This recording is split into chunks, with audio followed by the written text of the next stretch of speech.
Okay, आज का विषय है हमारा जो वैदिक सनातन धर्म के अंतर्गत जितने भी दर्शन हैं, जितने भी संप्रदाय हैं, उनके जो फिलोसॉफिकल सिस्टम है, उनकी जो फिलोसॉफी है, उनके जो सिद्धांत हैं, दार्शनिक सिद्धांत हैं, उसको हम समझने का प्रयास करेंगे।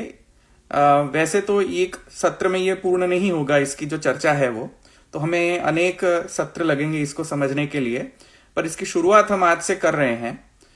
जितनी भी अलग अलग जो संप्रदाय हैं, वैष्णव संप्रदाय हैं या शैव संप्रदाय हैं या शक्ति संप्रदाय हैं या गाणपत्य संप्रदाय हैं या कोई भी जो देवी देवताओं के रिलेटेड जो स्पेसिफिक जो जितने भी संप्रदाय हैं जो वैदिक सनातन धर्म से जुड़े हुए हैं, उस सभी संप्रदायों में एक स्पेसिफिक दार्शनिक सिद्धांत भी होता है। और वो दार्शनिक सिद्धांत जो है वो हम उसकी जो कंपैरेटिव एनालिसिस है वो इस सेशन में हम करेंगे। आज के सेशन में भी हम थोड़ा कंपैरेटिव एनालिसिस तो शुरू कर ही देंगे। तो पहली बात यह है, हम इस सेशन को शुरू करने से पहले थोड़ा बैकग्राउंड देना चाहूंगा, विषय के अनुरूप एक बैकग्राउंड देना चाहूंगा, उसके बाद हम विषय के अंतर्गत हम जाएंगे। तो पहला तो ये है, कई सारे लोगों ने मुझे प्रश्न किया कि हमारे वैदिक सनातन धर्म के अंतर्गत इतने सारे दार्शनिक भेद क्यों हैं। माने जो ब्रह्म जो हमारा जो सिद्धांत है उसमें जगत से रिलेटेड सिद्धांत या जगत का स्वरूप कैसा है, या जो हमारा जो परम लक्ष्य है जो ब्रह्म शब्द से हम उसको रिफर करते हैं वेदांत में, तो उस ब्रह्म या जगत के बारे में अलग अलग संप्रदाय के अलग अलग विचार हैं, अलग अलग दार्शनिक सिद्धांत हैं। तो वो क्यों हैं? जैसे जैसे द्वैतवाद है मध्वाचार्य जी का, जैसे विशिष्टाद्वैतवाद है श्री रामानुजाचार्य जी का, या श्री शंकराचार्य जी का जो माने जो केवलाद्वैतवाद है, या मायावाद है, या विवर्तवाद है। तो ये सब तो सभी का मूल तो वेद है। तो सभी का मूल जो अगर वेद है, सभी का मूल अगर एक ही शास्त्र है, तो इस प्रकार के विभिन्न दार्शनिक सिद्धांत क्यों हैं? अलग अलग दार्शनिक सिद्धांत क्यों उत्पन्न हुए हैं? अगर बेस में एक ही वैदिक शास्त्र है तो, और अलग अलग दर्शन है, अलग अलग शास्त्र, अलग अलग सिद्धांत हैं, अलग अलग सेवा पद्धति है, अलग अलग उनकी जो उपासना पद्धति है, तो अलग अलग उसकी पद्धति दिखाई देती है। तो वो क्यों है? डाइवर्सिटी इतनी क्यों है? जो फिलोसॉफिकल जो उनकी थियरी है वो उसमें भी इतनी डाइवर्सिटी क्यों दिख रही है? उसके आंसर में उस विषय के साथ हम आज का डिस्कशन शुरू करेंगे। तो प्रथम तो जो दार्शनिक भेद है, जो फिलोसॉफिकल डॉक्ट्राइनल जो भेद है अलग अलग संप्रदायों के अंतर्गत, वैसे तो वे सब वैदिक संप्रदाय के अंतर्गत ही आते हैं। जैसे शंकराचार्य जी का जो केवलाद्वैतवाद है वो डायमेट्रिकली ऑपोजिट है श्री मध्वाचार्य जी का द्वैतवाद से, या श्री वल्लभाचार्य जी का जो तादात्म्यवाद है वो भी डायमेट्रिकली अपोजिट है द्वैतवाद से। तो इस प्रकार के कई लोग मुझे प्रश्न करते कि डायमेट्रिकली ऑपोजिट वाद एक ही शास्त्र से कैसे उत्पन्न हो सकते हैं? Why there are multiple interpretations of the same scriptural text? Why there are different sampradayas? Why there are different philosophical systems? Although they are rooted with the foundation of the Vedic scriptures. The Vedic scriptures are not different. तो ये प्रश्न के साथ हम आज की चर्चा शुरू करेंगे और फिर हम जगत के स्वरूप में भी जाएंगे आज। तो पहली बात तो ये है कि हमारा जो वैदिक जो सिस्टम है उसमें वैदिक जो हमारे जो शास्त्र हैं, वो वैदिक शास्त्र जो हैं, वो हमारा जो अल्टीमेट रियलिटी है, जो ब्रह्म है, जिसको ब्रह्म नाम से कहा जाता है, ब्रह्म नाम जो है वो रिफर किया जाता है अल्टीमेट रियलिटी को डिनोट करने के लिए। और उस ब्रह्म के लिए कहा गया है कि वो एक सिंगल डायमेंशनल फिनोमिना नहीं है, वो मल्टी डायमेंशनल फिनोमिना है, वो इनफाइनाइट डायमेंशनल फिनोमिना है। और जो इनफाइनाइट डायमेंशनल फिनोमिना हो, उसको डिस्क्राइब करने के लिए इनफाइनाइट पर्सपेक्टिव्स चाहिए, वरना तुम एक ही पर्सपेक्टिव से उस डायमेंशन, उस वस्तु या उस जो फिनोमिना है उसको एनालाइज करने को ट्राई करोगे तो तुम्हें सिर्फ एक ही पर्सपेक्टिव दिखलाई देगा। इसका अर्थ ये नहीं है कि उस वस्तु में सिर्फ एक ही डायमेंशन है। वैसे तो वस्तु जो है वो इनफाइनाइटली डायमेंशनल है, जैसे ब्रह्म शब्द यहां पे जो कहा जा रहा है वो इनफाइनाइट डायमेंशनलिटी को रिफर करने के लिए ब्रह्म शब्द को रिफर किया जाता है। The one which is ultimate reality, the one which is complete, the one which is the supreme, वो जो फिनोमिना है उसको रिफर करने के लिए शास्त्र में ब्रह्म शब्द का उपयोग किया गया है। अब वो ब्रह्म जो है वो शास्त्र कहता है इनफाइनाइट डायमेंशनल है, वो कोई एक डायमेंशनलिटी नहीं है उसकी, इनफाइनाइट डायमेंशंस हैं उसके, अनेकों अनेक आयाम हैं उसके, अनेक उसके रूप हैं, अनेक उसके नाम हैं, अनेक इनफाइनाइट, अनंत नाम, अनंत रूप, अनंत स्वरूप, अनंत फंक्शंस, अनंत कर्म उसके हैं, अनंत लीला है उसकी। अब उस अनंत जो ब्रह्म है उसको एक शब्द से कैसे उसको जान सकोगे? जो अनंत है उसको केवल एक शास्त्र से कैसे जान सकोगे? अनंत के लिए अनंत शास्त्र चाहिए, अनंत को समझने के लिए अनंत शास्त्र चाहिए। To understand the infinity you need the infinite description. तो ये प्रॉब्लम है। तो इस कारण से जो शास्त्र में जो ब्रह्म शब्द का डिस्क्रिप्शन मिलता है वो एकम सद विप्रा बहुधा वदंती। It describes only one phenomena, but that phenomena is infinite dimensional. Hence, the scriptural text also takes that approach to describe that single phenomena into multiple different types of description. Multiple descriptions, infinite dimensional जो है उसको infinite way से describe करने का approach जो है वो शास्त्र लेता है। इस कारण से हमारे शास्त्रीय जितनी भी टेक्स्ट हैं, शास्त्र में जितने भी ऋचाएं हैं या श्रुति वचन है या शास्त्र में जितने भी स्टेटमेंट्स मिलते हैं, इस परब्रह्म, इस ब्रह्म को डिस्क्राइब करने के लिए वे सब स्टेटमेंट्स जो हैं, वे सब श्रुति ऋचाएं, ये सब जो हैं, वे सब जो हैं वो एक का वर्ण अनेक प्रकार से करने में तत्पर हैं। तो इस कारण से ये सब स्टेटमेंट्स जो हैं उसको हम कहते हैं infinite dimensional statement. It can be subjected to multiple interpretations, इसका मतलब है ये। इस कारण से हमारे वैदिक जो सिस्टम में एक और भी एक प्रकार का टेक्स्ट है जिसको हम सूत्र कहते हैं। तो सूत्र में सूत्र जो जैसे कि ब्रह्म सूत्र है, जैसे पूर्व मीमांसा सूत्र है जिसको जैमिनी मीमांसा भी कहते हैं, जो वेद के जो पूर्व कांड हैं उसको समझने के लिए उसमें अगर संशय हो तो उसके लिए पूर्व मीमांसा जो है वो जैमिनी ऋषि ने किया है, उसमें भी सूत्र हैं। और जो ज्ञान कांड है वेद का, उसको समझने के लिए उसमें अगर संदेह हो तो उसको समझने के लिए वेद व्यास ने ब्रह्म सूत्र की रचना की। तो वो भी एक सूत्रात्मक ग्रंथ है। वैसे ही माने अनेकों अनेक माने पाणिनीय सूत्र भी, पाणिनीय व्याकरण के अंतर्गत पाणिनीय सूत्र भी हैं, तो वो भी एक सूत्र का प्रकार है। वैसे कई शास्त्र हैं, कई प्रकार के सूत्र प्रकार के ग्रंथ मिलते हैं सनातन धर्म में। तो सूत्र के लिए भी ये कहा जाता है कि स्वल्पाक्षरम असंदिग्धम सारवद विश्वतो मुखम अस्तोभम अनवद्यंच सूत्रम सूत्रो विदु।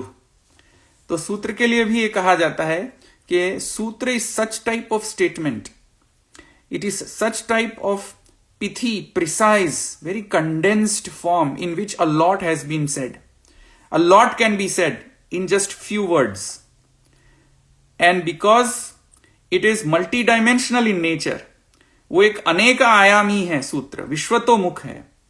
उसको अगर हम अनपैक करेंगे तो बहुत सारा निकलता जाएगा, कई प्रकार के अर्थ निकलते जाएंगे उसके. ऐसा सूत्र का स्वरूप होता है.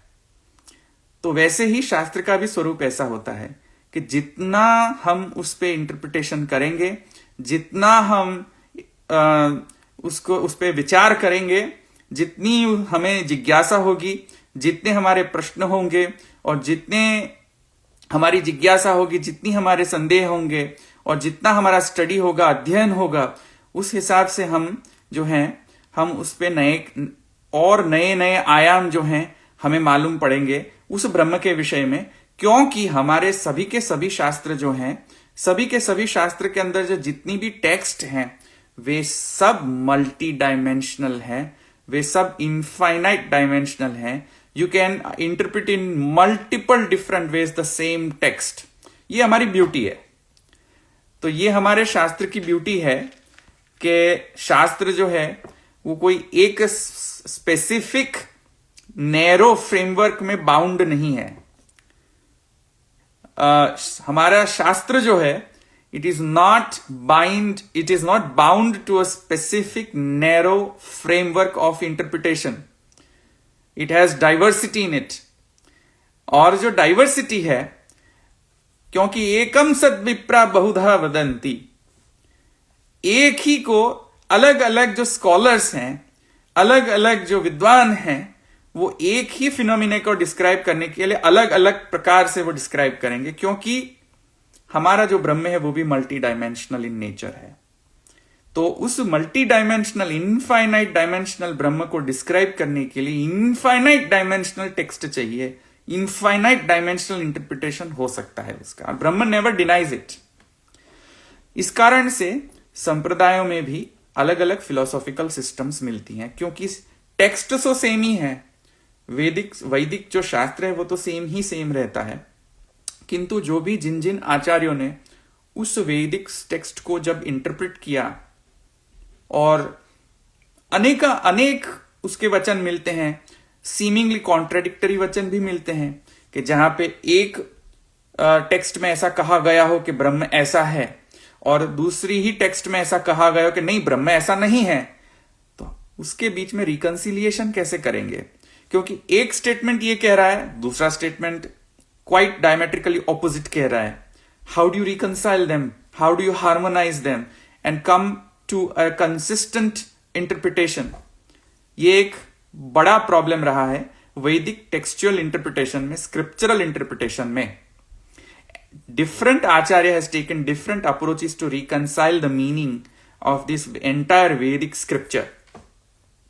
अलग अलग आचार्यों ने अलग अलग पद्धति से, अलग अलग अपने philosophical system से they've tried to reconcile, harmonize, एक वाक्यता करने के लिए उन्होंने जो अपने अपने philosophical system के द्वारा विभिन्न प्रकार के श्रुति वचन, विभिन्न प्रकार के वैदिक शास्त्र के वचन, विभिन्न प्रकार के अलग अलग शास्त्रीय वैदिक वचन जो मिलते हैं, और पॉसिबली विरुद्ध लगते, परस्पर विरुद्ध लगते वचन भी मिलते हों, उसको रिकंसाइल करने के लिए, उसके बीच में एक वाक्यता स्थापित करने के लिए उन्होंने जिन आचार्यों ने प्रयास किया, उन्होंने सिस्टमैटिकली उसको प्रयास जो है, उनका जो सिस्टमैटिक जो प्रयास है उसको बद्ध किया. ब्रह्म सूत्र के भाष्य लिखने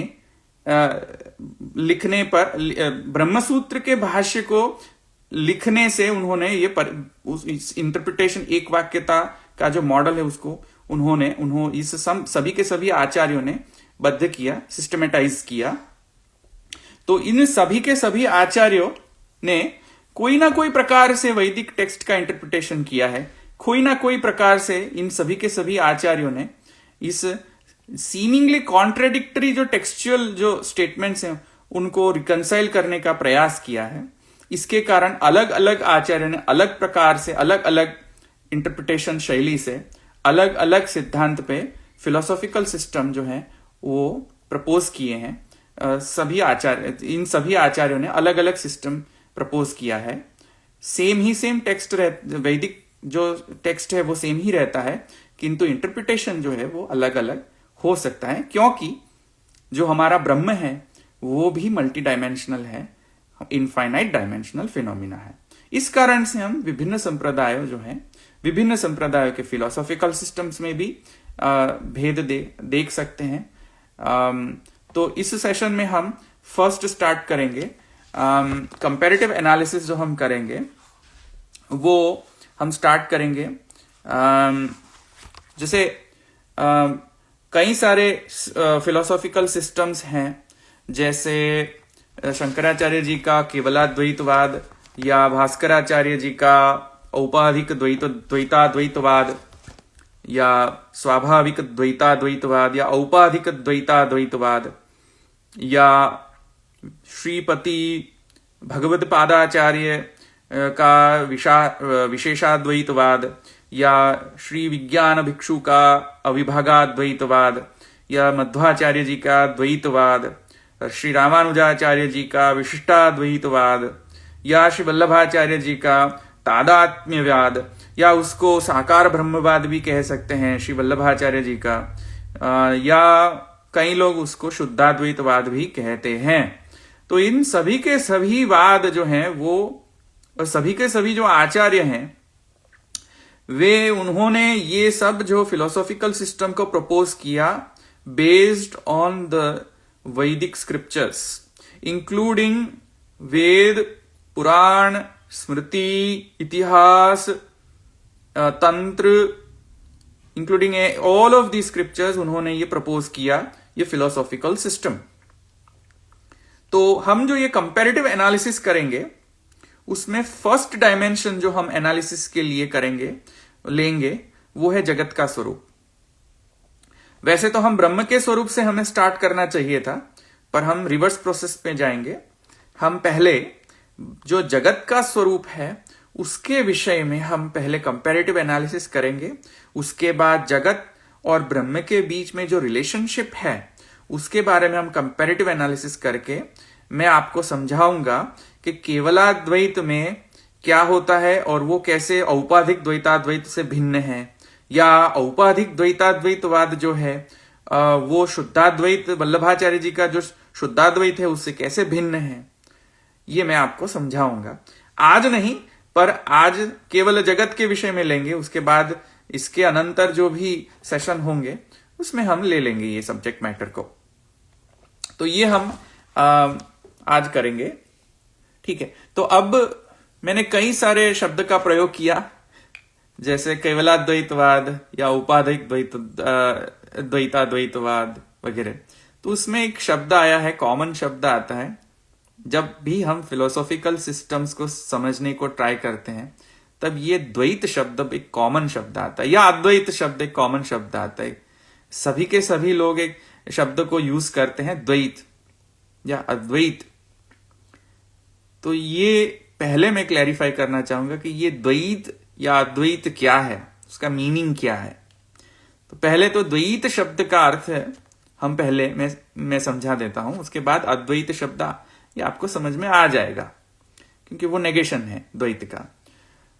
तो द्वैत शब्द जो है वो संस्कृत में, अगर हम संस्कृत में की इंटरप्रिटेशन एटमोलॉजी में जाएं तो द्वैत शब्द जो है वो द्वि शब्द से बना हुआ है। द्वि माने दो,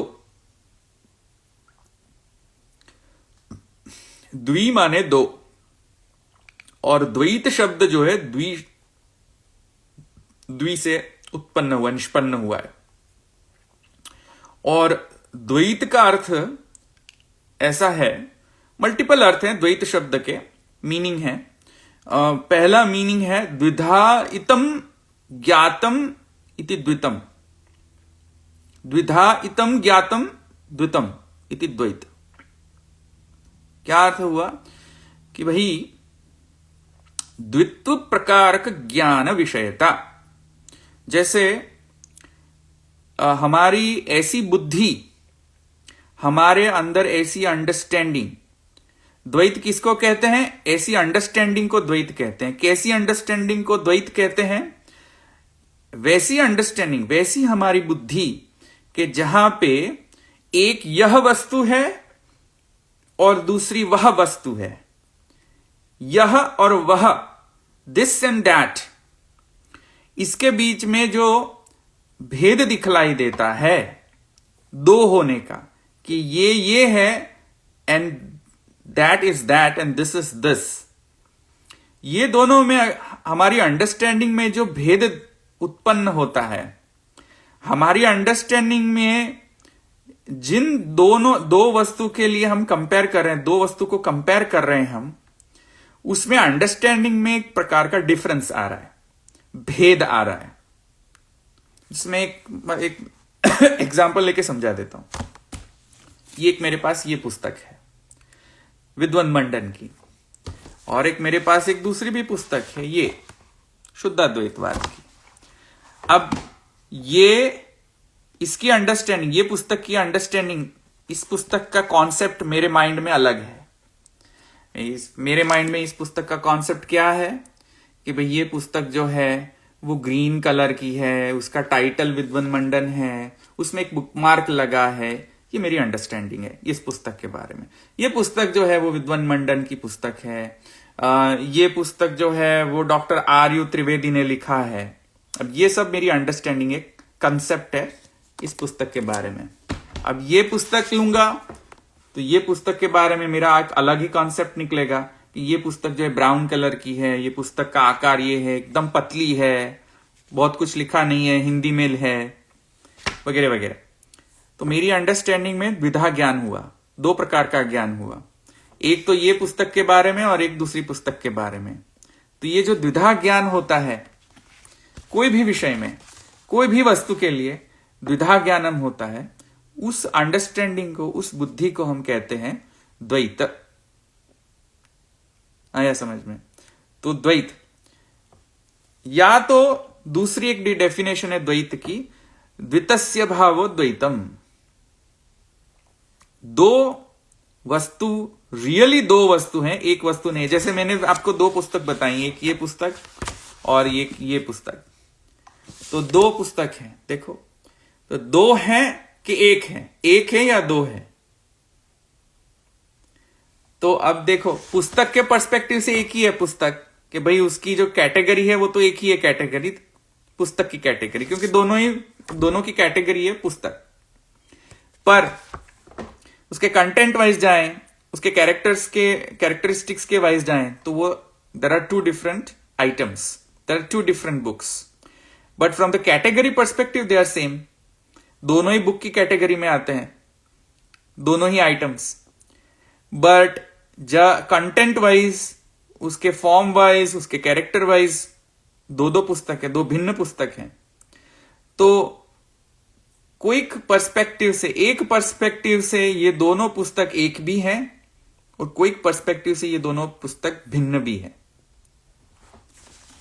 सो there is a dimension of duality and there is a dimension of singularity. तो द्वैत जो है उसको हम ड्युअलिटी शब्द से रिफर करते हैं, और अद्वैत जो है वो नेगेशन ऑफ ड्युअलिटी को, अगर नेगेशन ऑफ ड्युअलिटी के रेफरेंस में अगर हम अंडरस्टैंड करें तो उसको हम सिंगुलैरिटी कहते हैं। तो अद्वैत को सिंगुलैरिटी और द्वैत को ड्युअलिटी या मल्टीप्लिसिटी ये भी कह सकते हैं। तो इस प्रकार का जो अंडरस्टैंडिंग है हमारे माइंड में, या जो हमारे विषय के बारे में हमारी अंडरस्टैंडिंग है हमारे माइंड में, या विषय स्वयं ही ऐसा हो अगर ऑब्जेक्टिवली, तो उस प्रकार के ज्ञान को हम कहते हैं द्वैत या अद्वैत। अगर किसी वस्तु का हमें ज्ञान है, एक ही प्रकार का ज्ञान है, तो हम उसको अद्वैत कहते हैं। और अगर किसी वस्तु का हमारे माइंड में अलग अलग प्रकार के कॉन्सेप्ट्स उत्पन्न हो तो उसको द्वैत कहते हैं। तो द्विधा इतम ज्ञातम द्वितम और द्वितस्य भावो द्वैतम, ये भी कह सकते हैं। ओके, तो इस कारण से जो द्वैत जो है वो कहीं ना कहीं जो फिलोसॉफिकल सिस्टम्स हैं जो मैंने आपको बताई, केवल अद्वैत या औपाधिक द्वैताद्वैत या विशेषाद्वैत, इसमें कोई ना कोई प्रकार का द्वैत है और कोई ना कोई प्रकार का अद्वैत है। तो ये समझना आवश्यक है। अब जाएंगे हम फर्स्ट, हमारे डायमेंशन जो कंपैरेटिव एनालिसिस हम करेंगे वो फर्स्ट डायमेंशन हम लेंगे जगत के बारे में। तो जो भी क्रिएशन है हमारी, जो भी हमारे इर्द गिर्द जो भी क्रिएशन है, ये पूरी जो कॉस्मिक लेवल की जो क्रिएशन है, वो पूरा जो कॉस्मोस है, यूनिवर्स भी कह सकते हैं या मल्टीवर्स भी कह सकते हैं, ये जो पूरा कॉस्मोस है, पूरा जो यूनिवर्स है, उसके बारे में अलग अलग फिलोसॉफिकल सिस्टम्स क्या कहती हैं। तो ये भी हम देख लें। मैं एक शेयर करता हूं चार्ट आपको। ये चार्ट देखिए। अब इस चार्ट में आपको ये दिखाई देगा the nature of the universe. जो सृष्टि है उसके बारे में, सृष्टि माने क्रिएशन या कॉस्मोस भी कह सकते हो या यूनिवर्स भी कह सकते हो, इसके बारे में, इसके स्वरूप के बारे में अलग अलग वैदिक फिलोसॉफिकल सिस्टम्स क्या कहते हैं। वैदिक या अवैदिक, ये दोनों ले सकते हैं हम, दोनों का समावेश हम कर लेंगे। तो नेचर ऑफ द यूनिवर्स या जगत का स्वरूप अलग अलग फिलोसॉफिकल सिस्टम में क्या माना गया है। तो प्रथम जो है the first school of thought, वो मानता है कि ये जो जगत है, परिदृश्यमान जगत, द एक्सपीरियंसेबल जो जगत है, इंक्लूडिंग माई सेल्फ, क्योंकि मैं भी जगत के अंदर आता हूं, आप भी जगत के अंदर आते हो। तो ये जो परिदृश्यमान जगत है वो it is real in nature, it exists. ये फर्स्ट स्कूल ऑफ थॉट है। तो अगर परिदृश्यमान जगत है, सच में है, if it really exists, then the question arise कि कहां पे है, कौन से समय में है और क्या है। ये तीन प्रश्न आते हैं। अगर परिदृश्यमान जगत है ऐसा मान रहे हैं हम, तो तीन प्रश्न उपस्थित होते हैं। प्रथम, ये जो जागतिक वस्तुएं हैं, जैसे कि ये पुस्तक मेरी, ये पुस्तक कहां है। और दूसरा प्रश्न, ये पुस्तक कौन से समय में है और ये पुस्तक जो है उसका स्वरूप क्या है, क्या है पुस्तक, मटीरियली क्या है। तो ये तीन प्रश्न उपस्थित होते हैं। अब ये पुस्तक जो है मेरे हाथ में अभी है, तो इसका मतलब है कि अगर मेरे हाथ में ये पुस्तक है तो ये पुस्तक आपके पास नहीं है अभी, क्योंकि एक ही पुस्तक दो जगह कैसे, एक ही समय में दो जगह कैसे रह सकती है, सेम की सेम पुस्तक। अगर मेरे हाथ में है तो मेरे टेबल में नहीं है, तो पुस्तक जो है वो मेरे टेबल में अगर है तो मेरे हाथ में नहीं है। तो जो पुस्तक जो है, जैसे मैंने यहां पे एग्जांपल दिया कि पुस्तक जो है अगर मेरे हाथ में है तो और कहीं नहीं है ये पुस्तक, इसका अर्थ है कि जहां और कहीं नहीं है उसका, वहां पे उसका अभाव है, तो वहां पे वो पुस्तक नहीं है, तो वहां पे वो पुस्तक एग्जिस्ट नहीं करती है। क्योंकि यह पुस्तक अभी मेरे हाथ में एग्जिस्ट कर रही है, तो अन्य जगह वो एग्जिस्ट नहीं कर रही है। वैसे ही ये पुस्तक प्रेजेंट टेंस में है, वो पास्ट 10 बरस पहले थी पुस्तक, शायद नहीं। 50 बरस पहले ये पुस्तक थी एग्जिस्टेंस में, शायद नहीं। 50 बरस के बाद ये क्या ये पुस्तक एग्जिस्टेंस में रहेगी, शायद नहीं। तो उसका अभाव होगा। पास्ट में भी अभाव था ये पुस्तक का, और फ्यूचर में भी इसका अभाव हो जाएगा, नष्ट हो जाएगी, कोई ना कोई समय में ये पुस्तक नष्ट हो जाएगी। इस कारण से इस पुस्तक का अभाव है, इस पुस्तक का पास्ट में भी अभाव है और फ्यूचर में भी अभाव है इस पुस्तक का। वैसे ही ये पुस्तक जो है ये मेरा मोबाइल फोन नहीं है और जो मेरा मोबाइल फोन है वो पुस्तक नहीं है। तो परस्पर पुस्तक और मोबाइल के बीच में रॉ मटेरियल का भी भेद है। इस कारण से कई फिलोसोफर्स ने ऐसा कहा कि वो मात्र सद है ऐसा नहीं कह सकते। We can't say that it really exist, it only exist, we can't say that.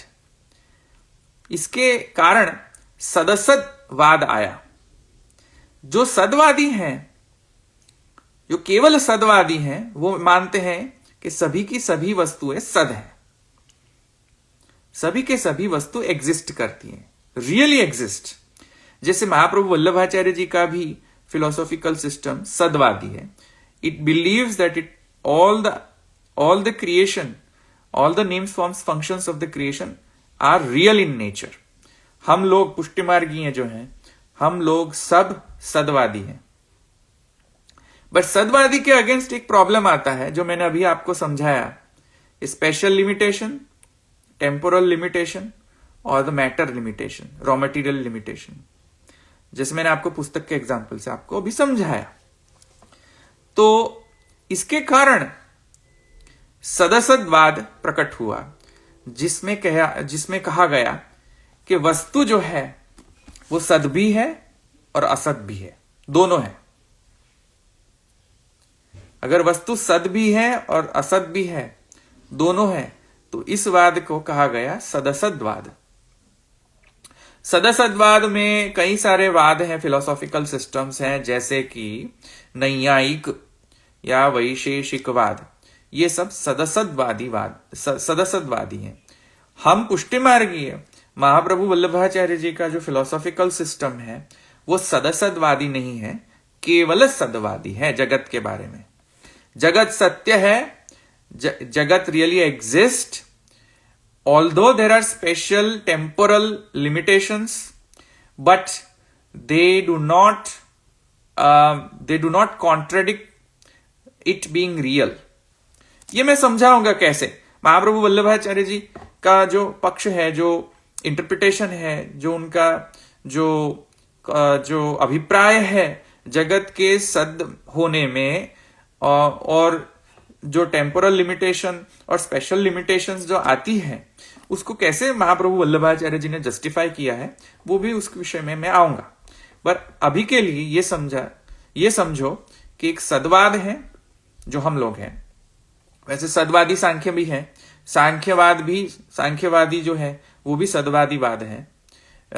वैसे ही एक दूसरा वाद है सदसदवाद, जिसमें मैंने कहा कि नैयायिक वैशेषिकवाद वे सब सदसदवादी हैं। अच्छा, अब और थर्ड ऑप्शन जगत के बारे में, कई लोग ऐसा कहते हैं कि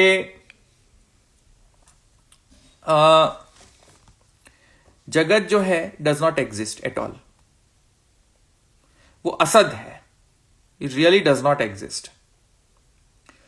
तो अगर जगत डज नॉट एग्जिस्ट, तो अभी जो बोल रहा है वो क्या असद बोल रहा है? जो भी स्टेटमेंट कह रहा है कि जगत does not exist, is it सद और असद? जो बोलने वाला व्यक्ति जो स्टेटमेंट कर रहा है कि जगत इज अनरियल, वो बोलने वाला व्यक्ति भी असद हो जाएगा।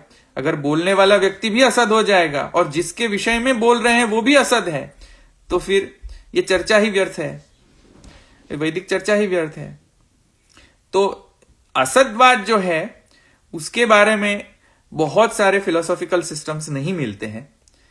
अनरियलिटी जो है, जगत के बारे में अनरियल सोचना, जगत अनरियल है वैसा सोचना, वैसी फिलोसॉफिकल सिस्टम्स बहुत मिलती नहीं है आज।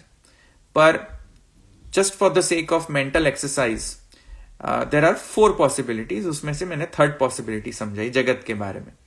तो सदवाद, सदसदवाद, असदवाद, और एक फोर्थ कैटेगरी है जगत के विषय में, वो है सदसद विलक्षण। सदसद विलक्षण माने क्या? कि we can not really define whether the जगत एग्जिस्ट्स और does not exist or we cannot even say, or we cannot even define in terms of exists or does not exist, or it is a combination of existence and non-existence. We cannot define. Undefinable. सदसद विलक्षण. जैसे illusion, कोई भी वस्तु का illusion अपन को हो, जैसे सीप में चांदी का इल्यूजन हो, या सर्प या रज्जु में सर्प का इल्यूजन हो, तो वो इल्यूजन भी ऐसा ही होता है. आपको अनुभूति होती है इल्यूजन की, आपको सर्प की माइंड में अंडरस्टैंडिंग होती है, कंसेप्ट होता है, पर एक्चुअली सर्प होता नहीं है रज्जु में.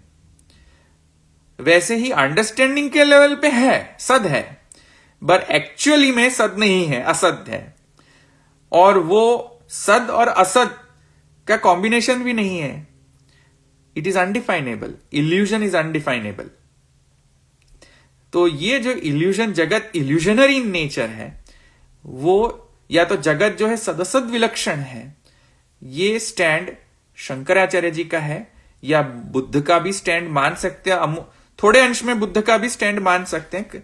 वैसे बुद्ध जो है वो इन चारों कोटियों में एक भी कोटि को मानते नहीं है बुद्धवाद में. तो बुद्ध के बाद में तो ये चारों के चौरों कोटि में बुद्धवाद जो है वो सीमित नहीं करना चाहता है. पर शंकराचार्य जी का जो वाद है, या श्रीपाद गौड़पादाचार्य, या जो शांकर मत के अंतर्गत जितने भी आचार्य हुए हैं, उनका सभी का सभी मानना यह है कि जगत जो है वो सदसद विलक्षण है, विवर्त है, इल्यूजनरी नेचर है. It is neither real, neither real nor unreal, nor real unreal. It is undefinable. It is above and beyond being considered as real, unreal, or the combination of real and unreal. तो ये stand Shankaracharya ji का है जगत के बारे में. बुद्ध जो कहते हैं वो यह कहते हैं कि भाई, we would not like to be limited or confined into picking one of the options. Because Jagat is multidimensional in nature at the same time. It is kshanik. At the same time, it is Swarup Shunya. And hence, we will not like to confine ourselves into picking and choosing any one of the options from here. तो बुद्ध ऐसा कहते हैं ये undefinable है. हम उसको सीमित नहीं कर सकते हैं कि जगत कैसा है. कोई एक डेफिनेशन में उसको सीमित नहीं कर सकते हम. तो ये मैंने एक विहंगावलोकन आपको दिया, जिसमें जगत के स्वरूप के विषय में अलग अलग फिलोसॉफिकल सिस्टम्स जो है, वैदिक फिलोसॉफिकल सिस्टम्स के अंतर्गत ही कितने सारे भेद आ रहे हैं. कई लोग जगत को सद मानते हैं, मीनिंग इट रियली एग्जिस्ट. कई लोग जगत को असद मानते हैं, meaning it does not exist. कई लोग जगत को सद और असद दोनों मानते हैं, जैसे नैयायिक, वैशेषिक. और कई लोग जगत को सदसद विलक्षण मानते हैं, which means it is undefinable, जैसे कि शंकराचार्य जी का मत.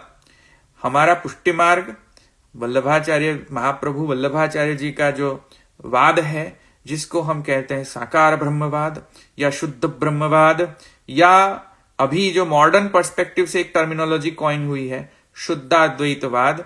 शुद्धाद्वैतवाद में या तादात्म्यवाद के अंतर्गत हम सदवादी हैं. तो फर्स्ट ऑप्शन जो है, जो मैं यहां पे जो दिखा रहा हूं, रियल इट एग्जिस्ट, वो सदवाद, वो सदवादी हम हैं. हम रियल अनरियल दोनों समुच्चय में नहीं मानते हैं. हम जगत अनडिफाइनेबल ऐसा भी नहीं मानते हैं. हम जगत अनरियल है ऐसा भी नहीं मानते हैं. हम जगत को रियल मानते हैं. जगत इज रियल, इट एग्जिस्ट, और हम इसके कारण हम सदवादी हैं. ये ध्यान में रखना चाहिए.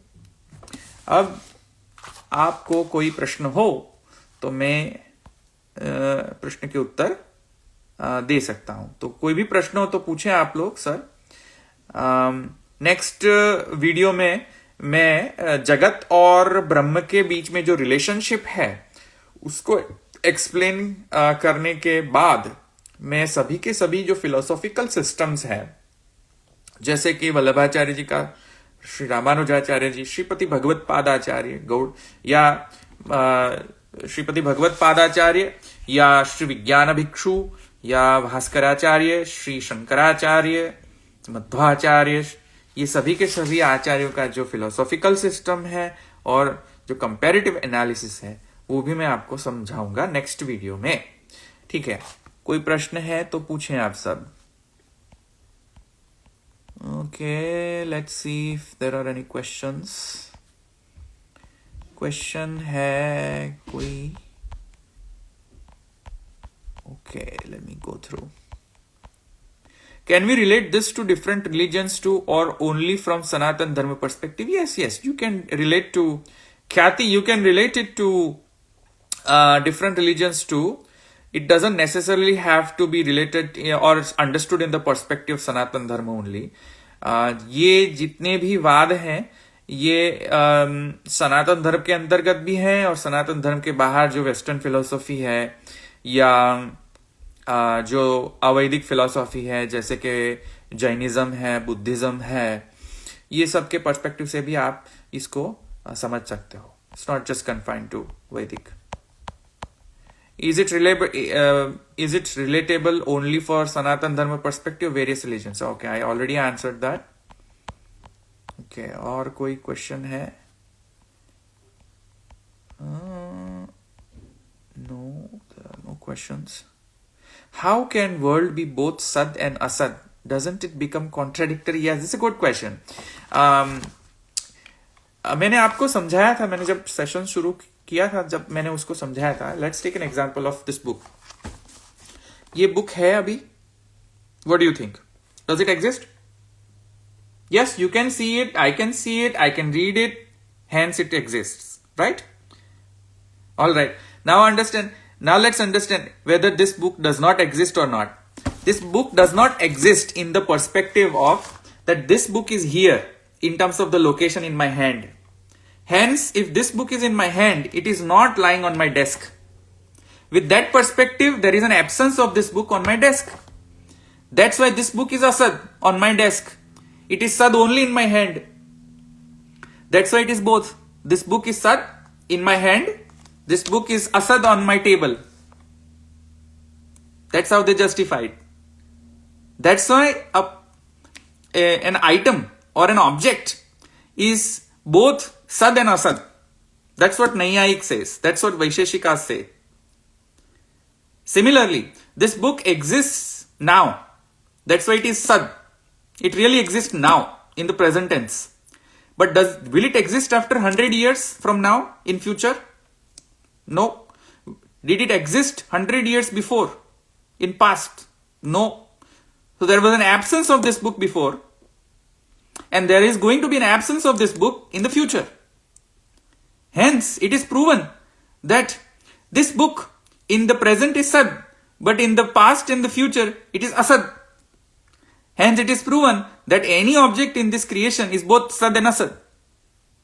It's real and unreal both. You understand my point? That's what Naiyayikas say. I hope this makes sense.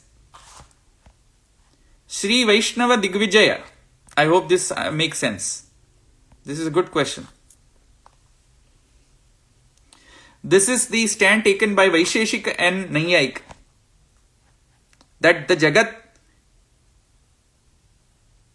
Yes. Yeah. Right. It is eternal and from the effect perspective it is non-eternal.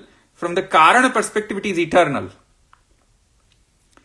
So the causality, the cause and effect, the Karan and Karya. कारण के दृष्टिकोण से नित्य माने real है और कार्य के दृष्टिकोण से वो अनरियल है, क्योंकि कार्य जो है वो नष्ट हो जाता है। कार्य नष्ट हो जाता है, क्या करेंगे?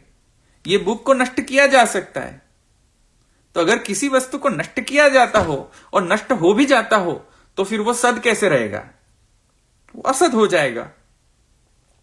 तो कार्य जो है उसके षड्भाव विकार हम मानते हैं, माने वैशेषिक जो है वो षड्भाव विकार में मानता है कि कार्य जो है वो एग्जिस्टेंस में आता है अस्ति जायते, वो उत्पन्न होता है कार्य, अस्ति जायते वर्धते, वो बढ़ता है कार्य, उसके अस्ति जायते वर्धते अपक्षीयते, वो फिर वो डिक्रीज होता है, कॉन्ट्रैक्शन होता है उसका, और फिर एक टाइम उसका आता है वहां पे जहां जाके वो डिस्ट्रॉय हो जाता है कार्य। तो इस कारण से कार्य जो है वो तो असद हुआ, क्योंकि अगर कोई वस्तु सद है तो उसका डिस्ट्रक्शन कैसे पॉसिबल है? पॉसिबल ही नहीं है उसका डिस्ट्रक्शन, है ना समझ में? तो अगर कोई वस्तु की उत्पत्ति होती है, अगर कोई वस्तु में चेंजेस आते हैं, तो फिर वो सद कैसे रहा? क्योंकि उत्पत्ति से पहले तो वो नहीं था, और जब नष्ट होगा उसके बाद भी वो नहीं रहेगा, तो वो सद कैसे रहा? सद तो नहीं है। तो कार्य के दृष्टिकोण से असद है और कारण के दृष्टिकोण से सद है, ऐसा मानते हैं कौन? वैशेषिक और नैयायिक मत वाले। हम लोग ऐसा नहीं मानते हैं। हम लोग माने श्री वल्लभाचार्य जी हैं, वो ऐसा नहीं मानते हैं। वल्लभाचार्य जी जो हैं वो सदवादी हैं, सदसदवादी नहीं है। वल्लभाचार्य जी मानते हैं, वल्लभाचार्य जी जो हैं वो आविर्भाव तिरोभाववाद में मानते हैं, जो मैं समझाऊंगा आपको उनका जो जस्टिफिकेशन है कि वे क्यों नहीं सदसदवाद में मानते। क्योंकि नैयायिक और वैशेषिक नैयायिक वैशेषिक लोग जो जस्टिफिकेशन दे रहे हैं सदसदवाद को जस्टिफाई करने के लिए, it is very appealing, absolutely make sense, it absolutely make sense. तो वैसे ही श्री रामानुजाचार्य जी भी सदवादी हैं, वैसे बाय द वे। तो ये सब सदवादी हैं, ये सब जो वाद हैं। Shri Vaishnav Digvijay, so I am assuming that you are from Shri Vaishnav. I highly respect Yatiraj Shri Bhagavad Ramanujacharya, यहाँ तो शेषावतार Yatiraj Shri Ramanujacharya, highly respect him, and I am glad that you have joined from the Sri Vaishnava Sampradaya. So I highly respect him. But anyhow, this is a good question. Naiyayikas and Vaisheshikas, in summary, they believe in Sad and Asad, both, in this way. Because there is an absence of the object also after it is destroyed, and there is an absence of the object before it was created. Hence it is proven that an object is both real and unreal both. That is that stand. Okay. Alright. I hope this makes sense.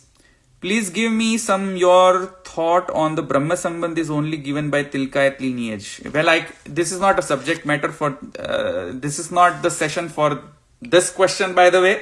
This question is totally different from the subject matter that I'm having in this session. So I'll probably take this up separately with you. Please send me a personal message in my Instagram, and I'll happy to answer that question. All right. Any other question? Oh, good way of explaining. Oh, okay. I'm thankful to you. Okay. Any other question before we conclude? So in summary, let me just give you a summary and then we'll conclude the session today. The summary is, there are different schools of thoughts. There are different schools of thought in terms of what is the nature of the universe, or what is the nature of the cosmos, or what is the nature of the creation. The first school of thought regarding that is that the cosmos or the creation is it's real in nature. It really exists.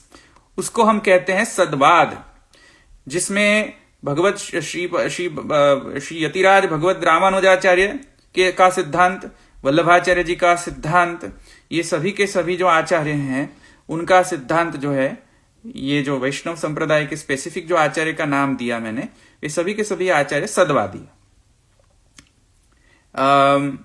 फिर दूसरा school of thought ये है कि ये कहता है कि जो जगत है या कॉस्मोस है, it is real and unreal both, combination of reality and unreality.